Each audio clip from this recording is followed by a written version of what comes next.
Rise, renew, reconnect. Welcome to From the Ashes, a podcast where every story ignites hope and healing. And the fire in the darkest night, a phoenix burns. It's ready for flight. Shadows may come, try to tear you apart, but you're the flame that ignites. Hello, everyone, and welcome back to From the Ashes. I'm your host, Valerie Beck, and today I have my guest, Linda Saslow. So Linda Saslow is a native of Southern California. She graduated from UCLA with a BA in World Arts and Cultures and has a Master of Professional Writing from USC. And she currently resides in Long Beach, California, where I reside, beautiful, sunny California. She's passionate about yoga, meditation, healthy lifestyles, and sobriety. And her book, See You Zen, is inspired by actual events in her life journey and the experiences of others she has encountered on her sober journey. And I want to mention that since her sober journey, life has brought her down many twists and turns, driving her further down the path of growth. And I'm really excited to discuss what that looks like with her today. So welcome, Linda Saslow. Thank you for having me on. Yes, a lot has transpired since the book was published. And I really believe that my sobriety, which is coming up on 7 years in January, is really been what's kept me afloat. You know, I lost my mom in 2021. I lost my husband in 2023. I've just had to acquire and, step up to the plate with a lot of new life skills. And I really strongly believe that a life rooted in, intentionality, self-actualization, and honesty, which is what sobriety has brought me, is what has allowed me to grow and achieve and function well as crisis has unfolded. Yes, I would love to hear a little bit about what that journey looked like. Oftentimes I ask my guests what their From the Ashes story is. I know that there are multiple, right? We rise from the ashes continuously throughout our lives. I would like to ask you first about the one that informed See You Zen. Okay, See You Zen was something I started writing in 2015 when I had a job I didn't like and I wasn't sober yet. And I kind of put it down for a couple years and picked it up again when I was about 3 or 4 months sober, which was the beginning of 2018. And was plugging away at it 2018, 2019. The book kind of morphed into not just the sex, drugs, and yoga diary of debauchery, which is what it had started out at, a few years before, and morphed into the diary of debauchery that culminated in sobriety and self-actualization. And so the book evolved. And honestly, without the pandemic of 2020 and having the dedicated, introvert time, the book wouldn't have taken shape. I wouldn't have probably sat down every day at 10 a.m. for, whatever, however many months I did, 9 months, 10 months, sitting down at 10 a.m. every day and working on it. That was just a small silver lining of the pandemic, is it allowed me to do the dedicated, daily time of working on the book.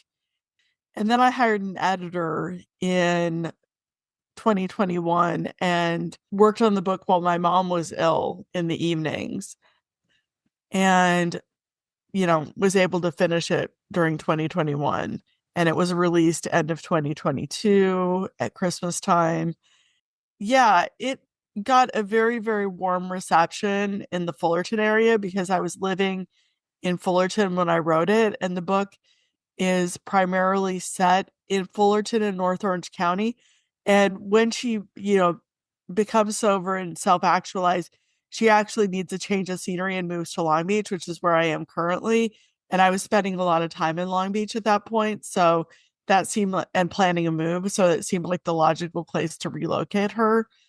Yeah, I'm very happy with the warm reception the book has had. And I'm at the point in the last 6 months where I'm meeting people largely in the Fullerton area, and they've read the book without knowing who I am, which is very, very fun.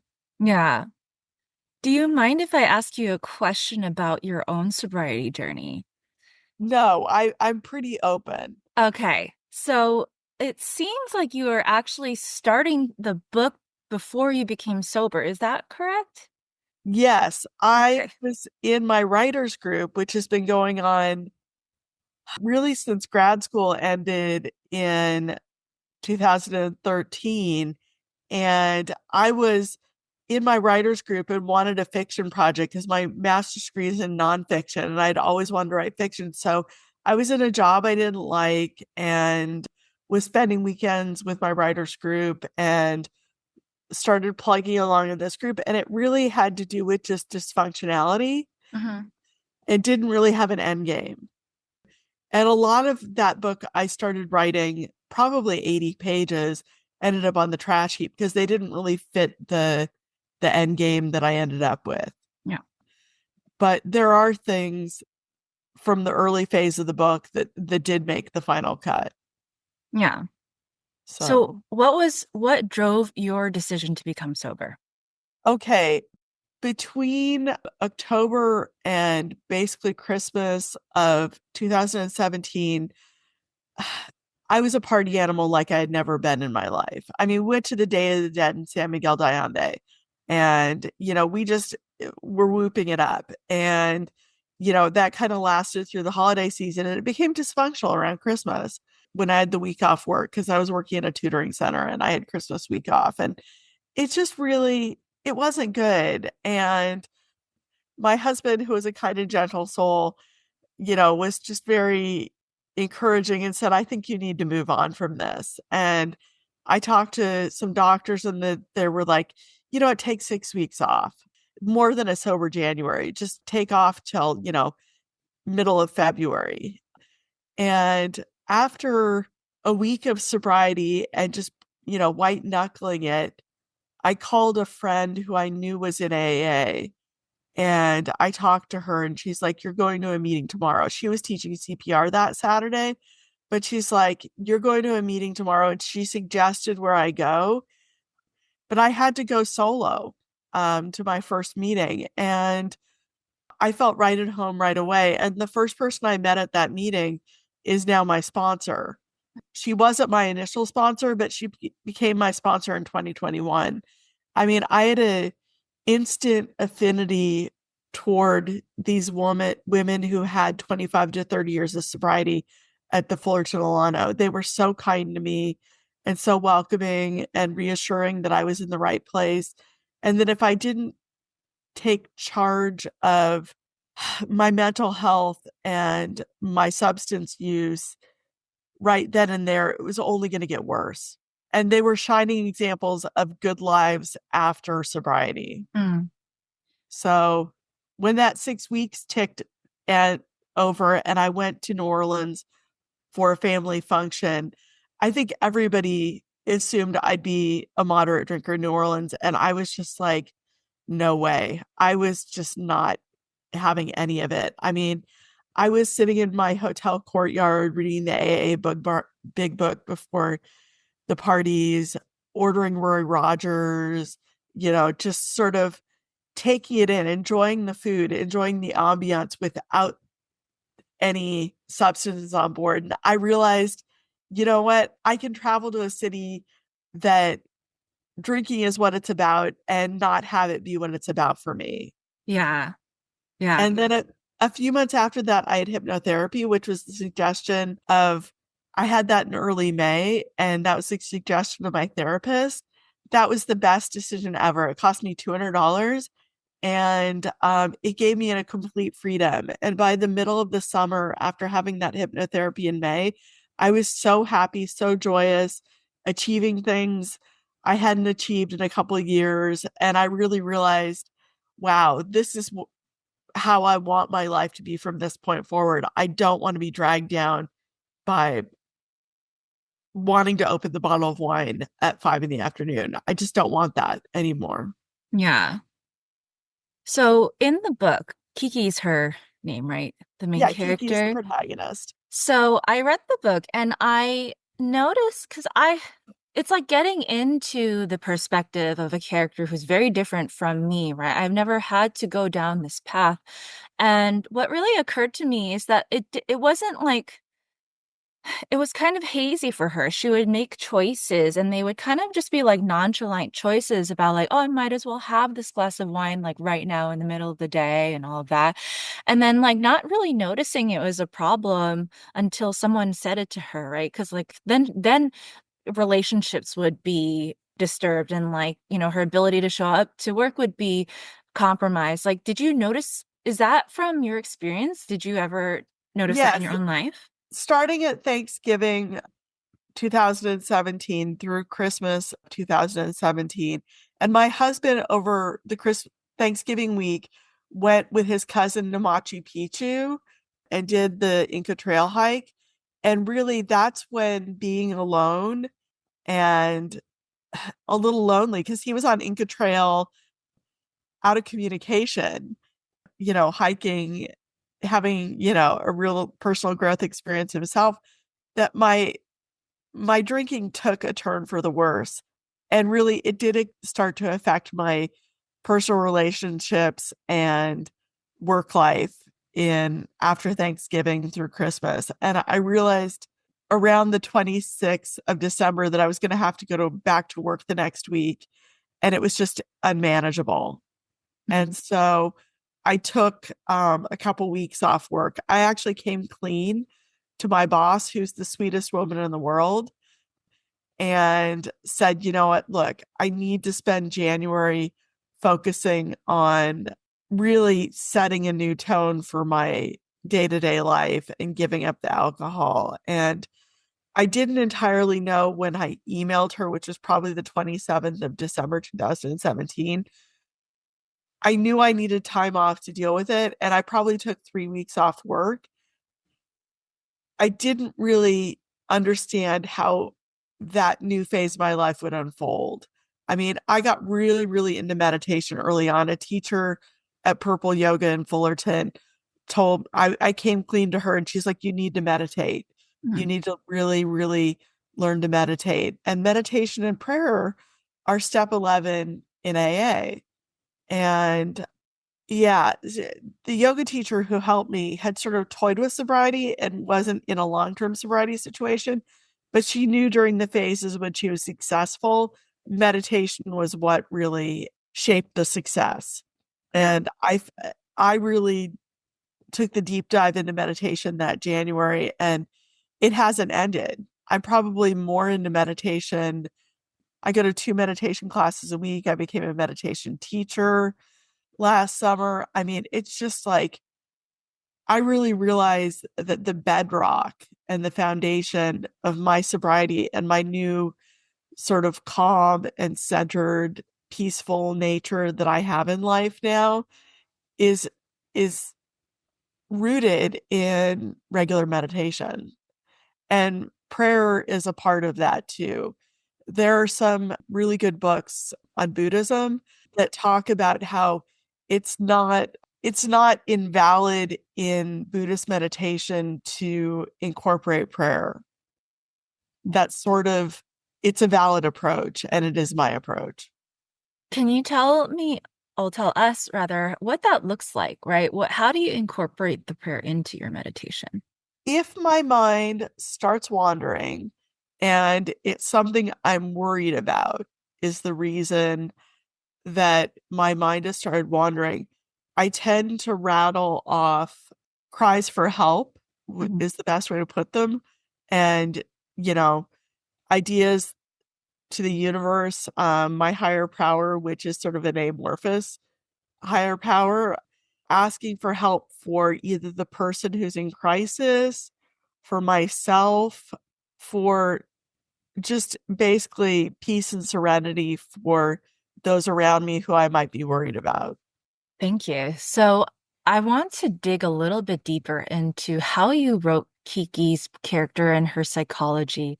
Because I've practiced a lot of different modalities as well. I'm a big fan of yoga and yoga philosophy. I love meditation.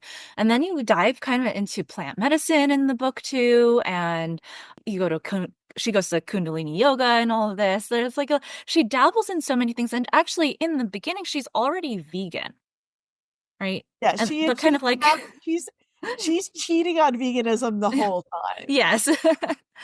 So I thought that was a really interesting choice. Someone who kind of, it already seems like she's searching, right? She wants to do better for herself, but at the same time, there's like a lack of clarity that she has about all of it.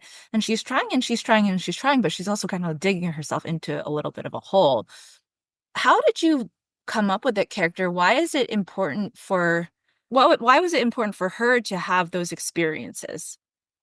Well, I think it's really over the course of a year that the fall into debauchery happens. And part of it is her grieving her father, Mhm. and her grandmother is dying.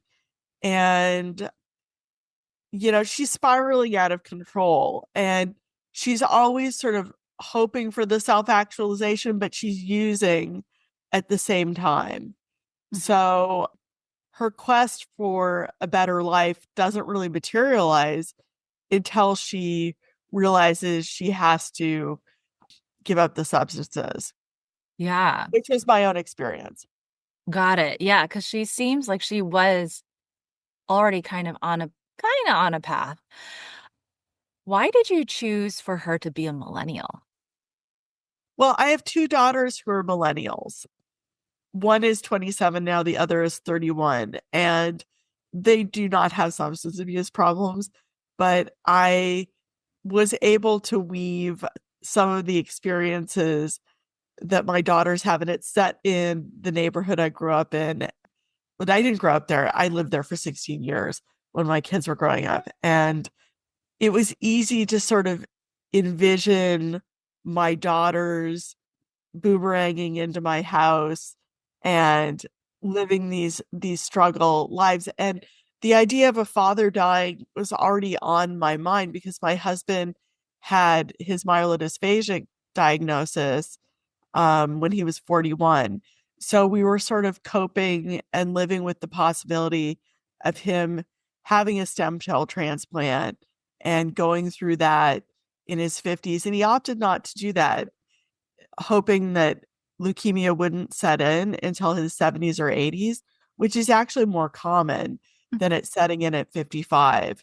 And yeah, stem cell transplants are risky.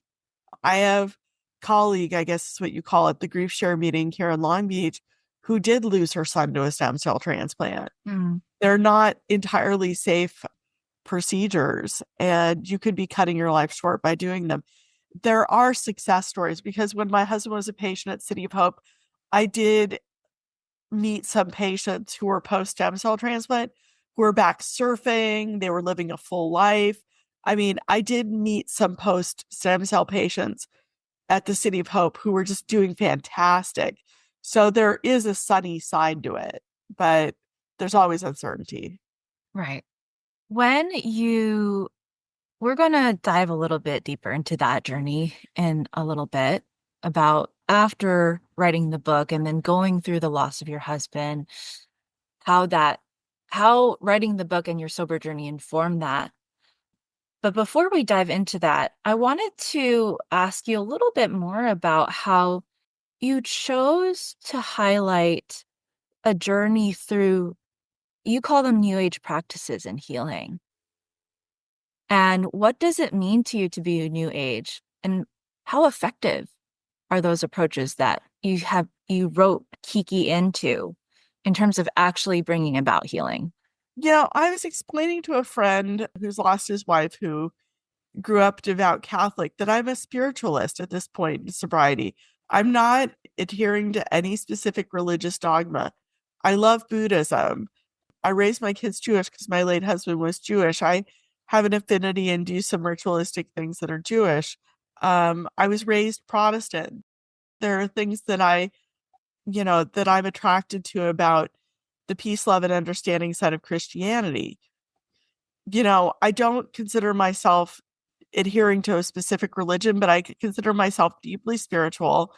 And some of the things I've done in sobriety, like I did Reiki certification pretty early on. And I use Reiki on people who need it. I'm not doing it in a commercial, transactional money way. But if somebody needs Reiki, I will. And I do self Reiki too. I became a yoga teacher in 2018, I was very into yoga before, but it made it more of, I did teach briefly, but it made it more of an essential component to my life, both spiritually and physically. And my journey with meditation continues to evolve, and it is a very spiritual practice for me. Just last night, it was at Long Beach Meditation, which takes place a few times a week at the Bay Shores Church in Belmont Shore. And every month I'm into going to Buddhist meditation, my depth of appreciation for the practice really, it just gets deeper and deeper. And I'm not a Buddhist, but I really love Buddhist meditation.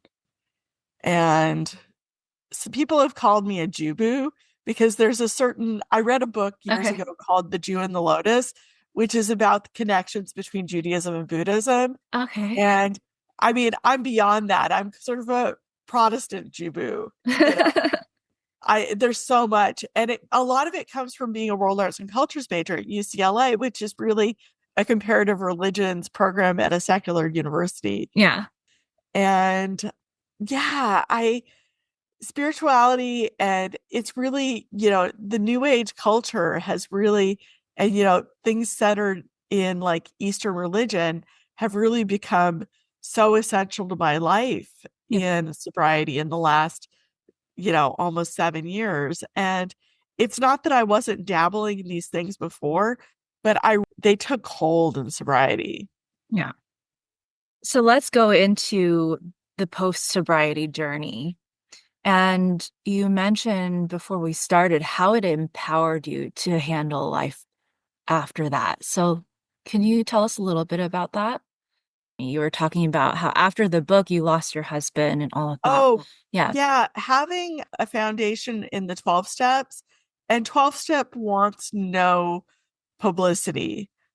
It's sort of the ethos of 12 step. It's an idea of attraction rather than publicity. But having the fundamentals of spirituality, meditation, a community that I could go to vent and bounce ideas off of, both in meetings and with my sponsor. Yeah, it just I would sit up at the City of Hope when my husband was getting sicker and sicker out in the garden at the City of Hope, and I would meditate, and I would call my sponsor, and she would give the best advice and just really tell me, God's in control. You're not the director of the show. And especially as he got sicker and sicker in the ICU, realizing that I was the power of attorney, but these situations that I was having to make decisions about, I was powerless to control the situations, even though I was the decision maker. And there was a lot of relief in that. It took a lot of the weight off my shoulders. Yeah, I ended up going very soon after sobriety. Sorry, not sobriety, loss of my husband, because I had read a book by Melody Beatty, who's a sort of established sobriety writer, called The Grief Club. I went to a grief support group meeting, which happened to be in a Catholic church, very soon after my husband died, and continued to go pretty regularly for about a year, and ended up in a not sober community, grief community that was largely Catholic up at St. Joseph's Catholic Church in Willow. But I was able to draw enough from my Protestant upbringing to really jive with that approach to grief grief and loss. And I'm not considering myself a devout Christian, but relying on that for that year, for those meetings was comforting and sort of something out of my childhood and out of my past that was soothing. And yeah, and to be able to fall into that community and get the help I needed, help my recovery from that. And I was going to AA meetings during that year, probably less than I had in previous years, but to be able to have the people I know in AA, both my sponsor and the people at meetings, to have the sympathy Yeah. and the advice. The 12-step community that already knew me was just so comforting at that point. And I had no desire to drink at that point. And I was just in a bad emotional state.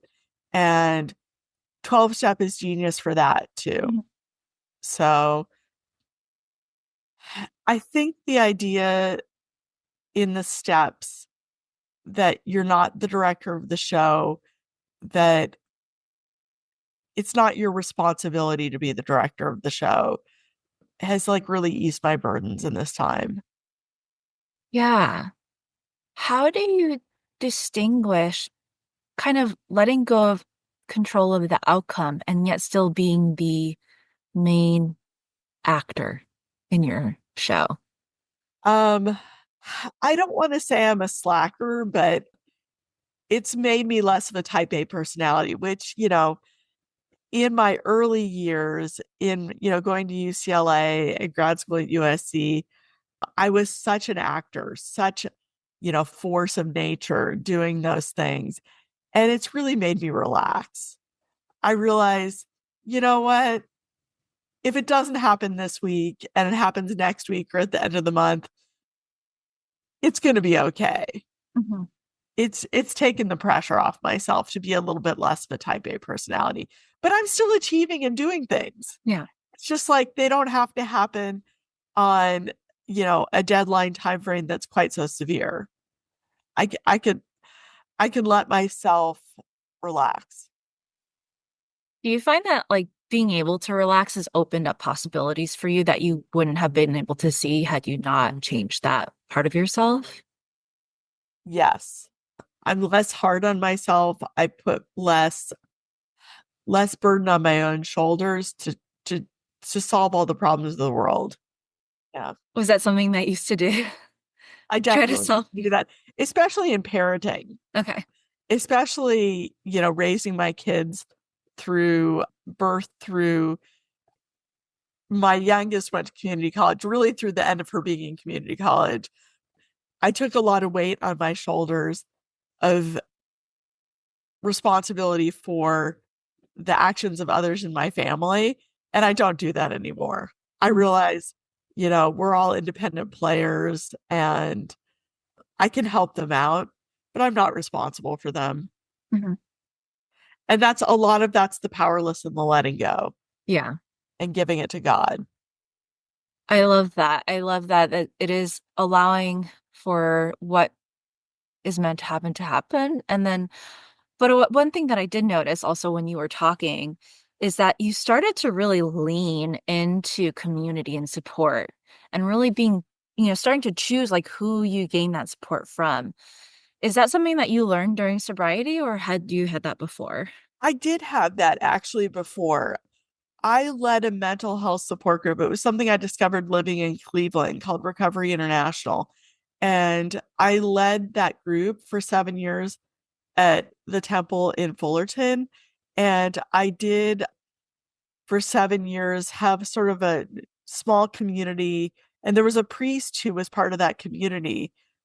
And it was not religious, but it was mental health support. And it was leaning on each other for advice and support. And it wasn't 12 step, but it laid a foundation for me to want to have a community of mutual aid. And AA felt very natural when I fell into it as having a community of mutual aid. And yeah, I have become reliant on sort of support groups. And even in grief, I found my support group. And I have a group of women in my neighborhood who are mostly retired, not exclusively, who get together once a week to have a little art therapy club where we paint and do needlepoint and things like that. And I've even got the retiree women in my neighborhood who I will paint while they are doing their needlepoint. We'll discuss, our families and politics and just life situations. And they're older and wiser. So I've even got that just in the neighborhood beyond sobriety. I feel like having these mutual aid societies really enhances our life as humans. Hmm. Yeah, absolutely. One of the things I see most because I coach people through with holistic health and improving the quality of their lives. One of the things that I see people struggle with the most actually is leaning into support networks. Yeah, I learned that in my 30s. And it wasn't sobriety, but it was I had had bouts of mental health problems living in Cleveland with the seasonal affective disorder. And I was in Cleveland for over 8 years, and the winters were really hard on me. And starting to go to the Recovery International meetings and get a little mutual aid was very, very helpful. And then moving back to Orange County and wanting more of that and having enough foundation and having gone to the meetings in Cleveland, they sent me to training in Chicago right after Obama was elected. And I did the 3 days of training and I started leading the meeting myself. And the particular personalities who came to that meeting in Fullerton were really, really instrumental in helping me lead a better life. Mhm. And they weren't necessarily the leaders of the group, which is how AA is. AA is there's no leaders. And your regular person who comes to the meeting, even if they've only come to 2 meetings, can be as helpful to you as somebody in a leadership position. And that's the beauty of 12 step is there's no leaders. You mentioned a sponsor. So for those of us who have never been through the program, what does a sponsor do? What's the role that they play? Well, when you're going through the steps, and the steps took me a couple of years, I wasn't in a rush to complete the steps. The sponsor leads you through doing the steps.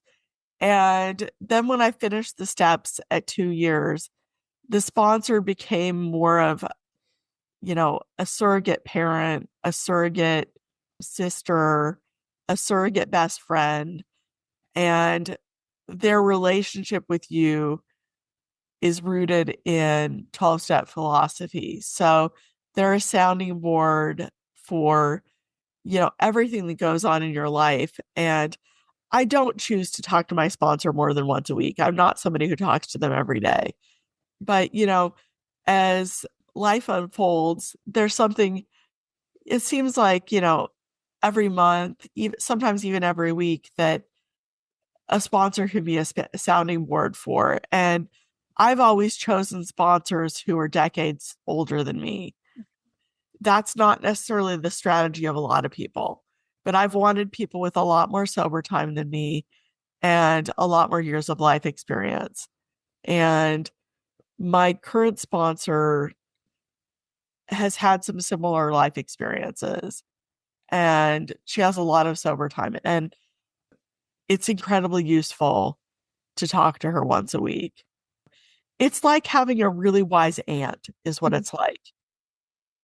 Yeah. Yeah. So, I think that's incredible. And that I think the choice to have someone who has more life experience, who has more sober time, right, is it does position you because that person is going to always reach your hand out to lift you up because they know a lot of the things that you are going through already. They've seen so much more.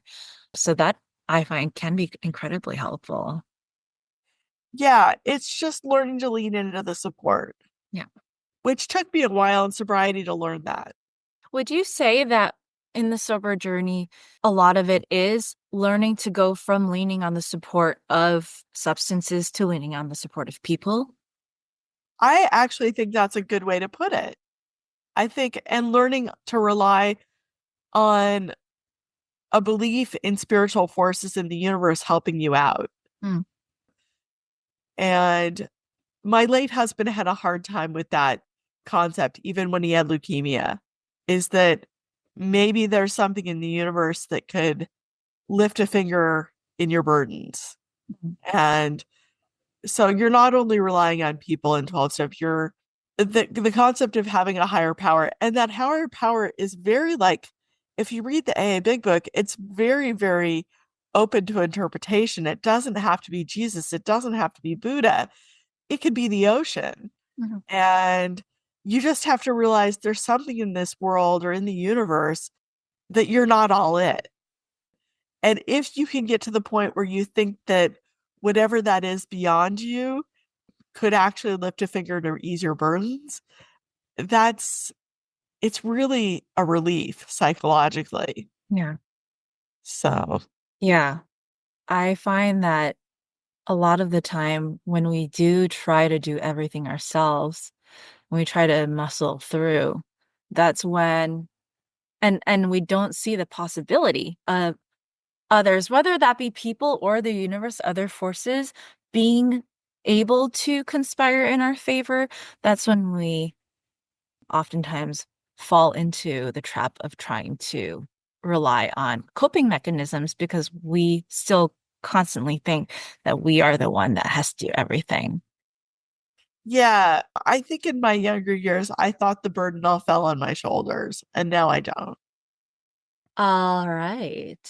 I know that you mentioned that you have a meditation that you wanted to guide us I through. would. I've been workshopping this for a couple months with groups of friends ever since I did meditation teacher training in June.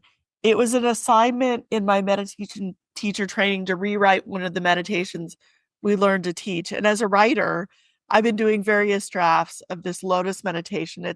It works with the rising from the ashes theme because it's a growing lotus meditation and you really are rising from the murk in the pond into the sunlight. Mhm. So it works with the theme of this podcast. Beautiful. So we're going to do the meditation now. Linda's going to get her notes ready. And then I would love for you to actually do this with us as you're listening. If you can, if you're driving, that's okay. You can always go back and rewind and do it at home. But feel free to practice this with us as we go through it together. And it's actually completely valid to do meditations with your eyes open. I've learned that at Long Beach Meditation, that you don't necessarily have to be in a dark room with your eyes closed.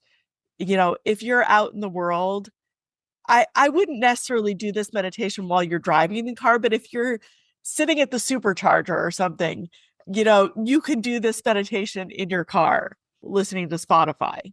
You don't necessarily have to be on your special meditation place in your home to do this. Yes. Yeah. Okay, so we'll start. This is the Lotus Meditation. I've titled it Grow Like the Lotus. It's by both me, Linda Saslow, with portions inspired by Kristen Fuel, who taught my meditation teacher training, who's been a friend for a long time. So we'll begin, and you can choose to close your eyes if you like. If you are at home, you could put a soft cloth over your eyelids to block the light. Make sure you are seated in a comfortable position or lying peaceful in corpse pose. I think if you're in the driver's seat of your car relaxing, I think that's okay too. Choose a position that is comfortable for you to stay in for the duration of the meditation, whether that be laying down or seated either on the floor or in a comfortable chair. Take a deep breath with me. Okay, we'll start. The beautiful lotus flower is symbolic of spiritual awakening or enlightenment in the Buddhist tradition. Growth in life often comes out of darkness, like the lotus flower emerging from a dark pond. Imagine yourself in a dark, murky place. The lotus grows in murky ponds, yet the petals and leaves emerge unsoiled, free of dirt and grime. The lotus seed starts out in the ignorance and darkness. The journey for the little seed begins at the bottom of the muddy pond. It is full of magnificent potential, but cannot see the sun. It doesn't know the shape it will take. It is unclear how and when it will grow. There are times in our lives when we are in the murk, like the little lotus seed. Life brings us uncertainty and darkness. Even if you are mired in the depths of life's challenges and crises, you need to push forward toward the brightness that lies beyond your current vision. Think of 3 qualities or talents that you possess that provide the power to overcome the obstacles life throws your way.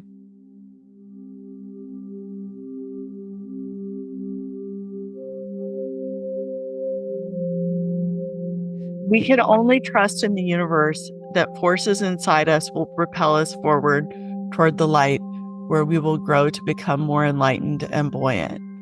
Imagine ways in your own life where you need to conjure ways to emerge into the light of day. The impulse to grow arises from sources unknown to us, but which we have faith will guide us. Maybe it is in our DNA, from our higher power, our teachers, spirit guides, or even our ancestors. This power to grow is from a place beyond our comprehension. It comes from a realm beyond our conscious understanding. We need to trust as the future unfolds. We will germinate and grow. The seed cracks open, pushing beyond our limited imagination. We push toward an unknown, unseen sun.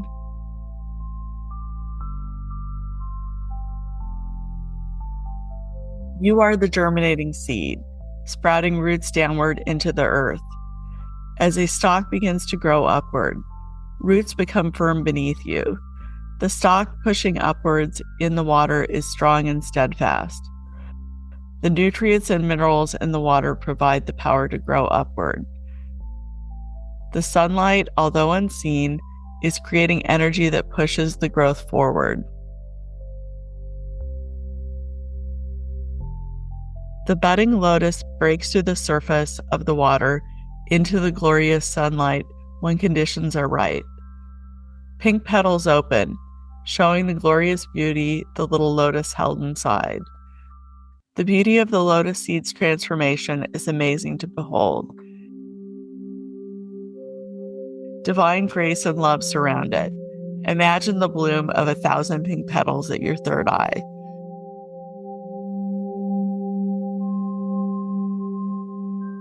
The journey to clarity and awareness is complete. Begin to come back to awareness. Gently move your fingers and toes. Bring some small amount of light back into your vision so that you emerge into today like the little lotus, seeing the sun and reality with new eyes. The Lotus Meditation is complete. Thank you for practicing with me today.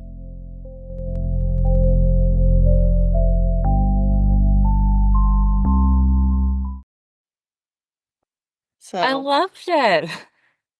Yeah, I'm hoping to have a series of about 5 meditations that I can post on Insight Timer. Oh, I have lovely. friends who have done that, and I want to do professional recording of this in a friend's recording studio up in LA.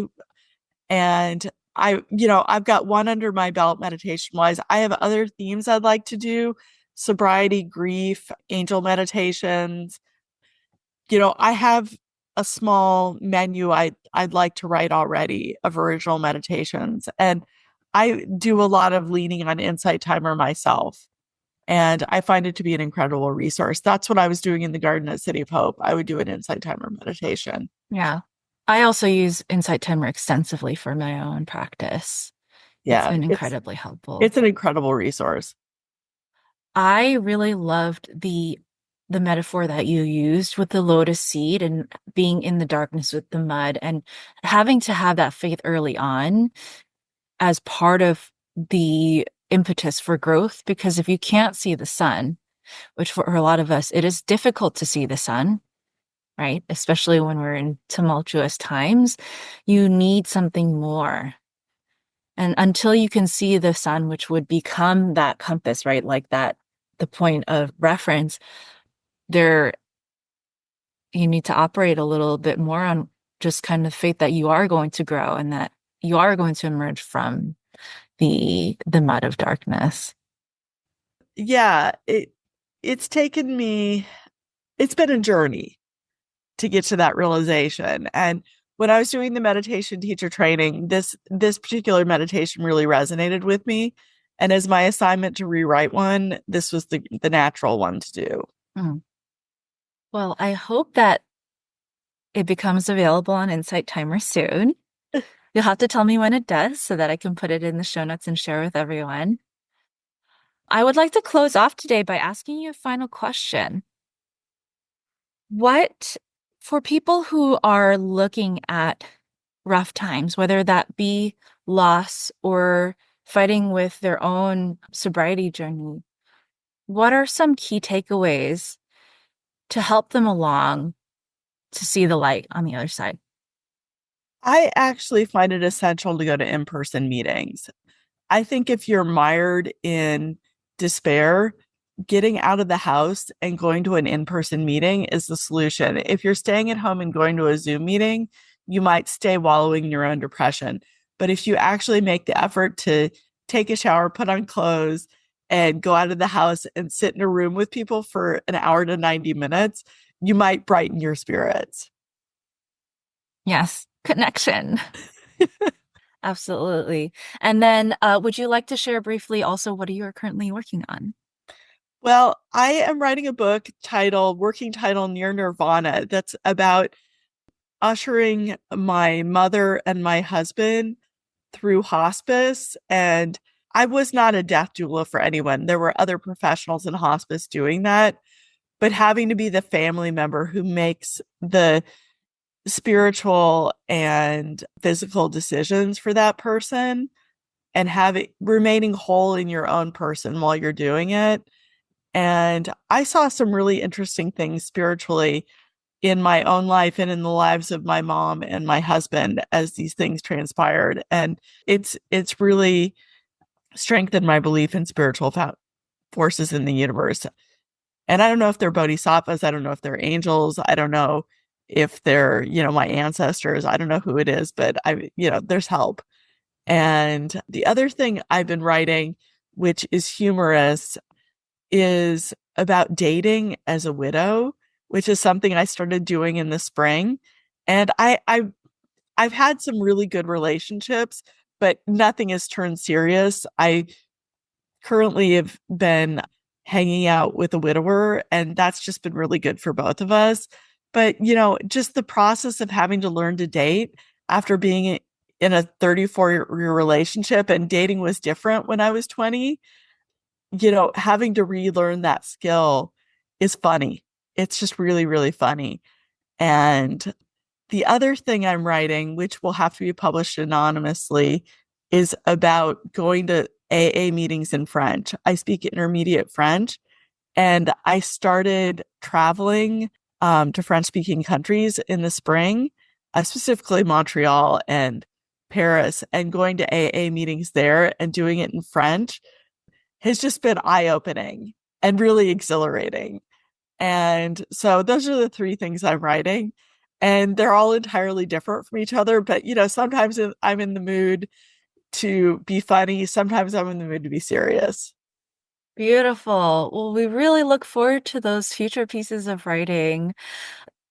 This has been a really eye-opening and really enlightening conversation, Linda, and I look forward to hearing more from you in the future. Thank you. Yes, thank you for having me on. It was fun.